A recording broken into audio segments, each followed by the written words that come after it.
Hammaga assalomu alaykum. 29 haftalik homilam bilan bugun doktorlardan o'tishga boramiz. Qani ketdik. Ko'chada havo 40 gradus bo'lgani uchun shunaqa yengil ko'ylak, ya'ni dvoyka kiyaman, bo'lmasam pishib qolaman.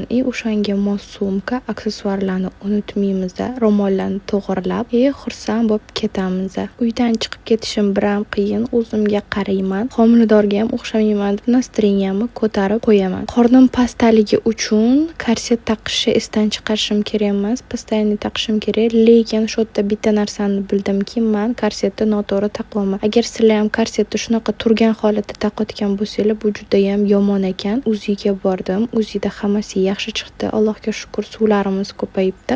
Ya'ni suv ketishi to'xtagan.